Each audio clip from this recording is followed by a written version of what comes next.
सभी को नमस्कार। वैसे ऐसे कार्यक्रम में भाषण का बहुत काम नहीं रहता, लेकिन आप सब लोग जानते हैं कि संघ और डॉक्टर साहब ये समानार्थी शब्द है। डॉक्टर साहब की जन्म शताब्दी होकर भी बहुत सारे वर्ष गुजर गए और संघ की शताब्दी चल रही है।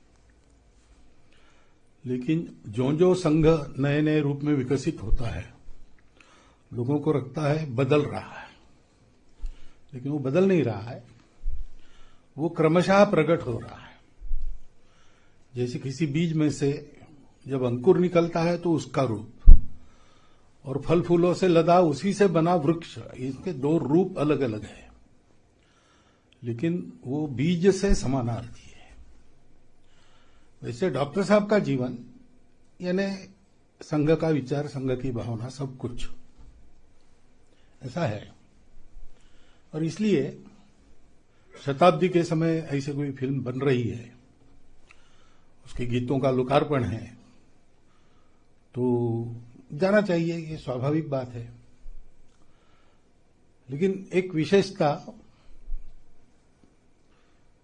आप दो गीत कह रहे हैं, जो पहला गीत है उसके बारे में मैं बोल रहा हूं।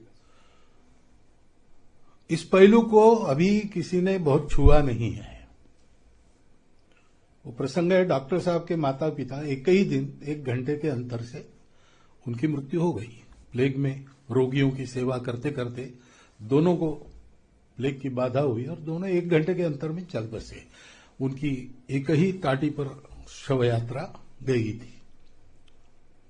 डॉक्टर साहब की आयु उस समय 11 साल की रही होगी। इतने छोटे आयु में इतना बड़ा आघात जब होता है तो व्यक्ति अकेला हो जाता है। और डॉक्टर साहब के घर में और कोई नहीं था जो उनसे बात करे, उनको समझाए उस समय, क्योंकि बड़े भैया तो थे, लेकिन बड़े भैया पहलवानी में ज्यादा मस्त रहते थे और स्वभाव उग्र ही था।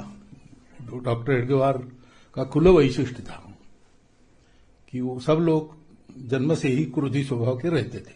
डॉक्टर साहब ने अपने स्वभाव को बदल डाला पूरा संघ शुरू करते ही, लेकिन वो तो था उस समय, तो आपस में बहुत बनती थी ऐसा नहीं। और मजले भैया पढ़ाई के लिए इंदौर चले गए थे। वैसे उनसे संवाद करने वाला, उनका मन संभालने वाला कोई उनको उस आयु में मिला नहीं। बाद में जब ऐसे होता है तो मनुष्य का स्वभाव नुकीला बन जाता है, उसके स्वभाव में एक विक्षिप्तता आती है, उदासीनता आती है, अश्रद्धा भी आती है। ऐसा होता है तो वो स्वाभाविक है। लेकिन 11 साल के डॉक्टर जी के मन में ये सब कुछ नहीं हुआ। दुख तो हुआ ही, एकदम माता पिता दोनों का साया उठ जाना, इसका दुख तो हम कल्पना भी नहीं कर सकते। वो दुख जरूर हुआ होगा, परंतु उसका कोई विपरीत परिणाम उनके व्यक्तित्व पर, स्वभाव पर नहीं हुआ है।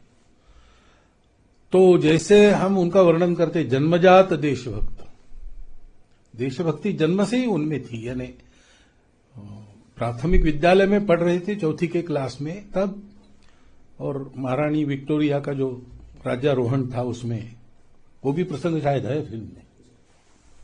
तो वो मिठाई उन्होंने फेंक दी और ये कहा कि ये जहर है।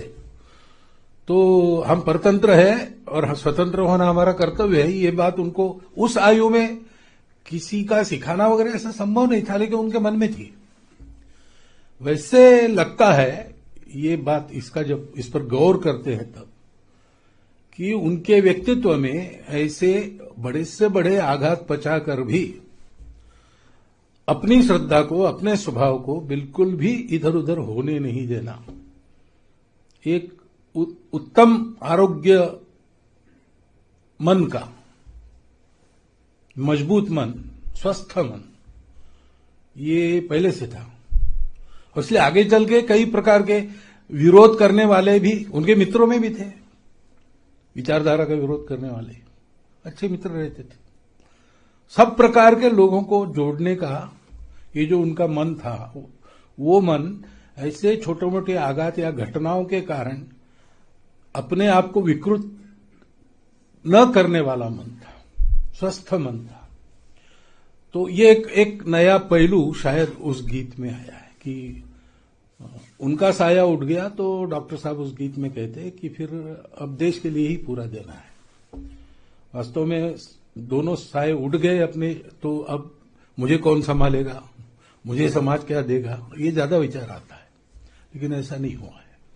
तो इसलिए ये गीत मुझे विशेष वैशिष्ट्यपूर्ण लगा कि एक नए पहलू पर जानकर किया है कि नहीं पता नहीं, लेकिन हाथ तो लग गया है। तो डॉक्टर साहब की साइकोलॉजी ये भी एक अध्ययन का, शोध का विषय हो सकता है, ऐसा मुझे लगता है। खैर, तो ऐसा ही चरित्र है और लोगों के सामने वो एक विचार भावना पहुंचाने के लिए आ रहा है, और इसलिए इन गीतों को और इस पूरे चित्रपट को मैं सब प्रकार की शुभकामना देता हूं।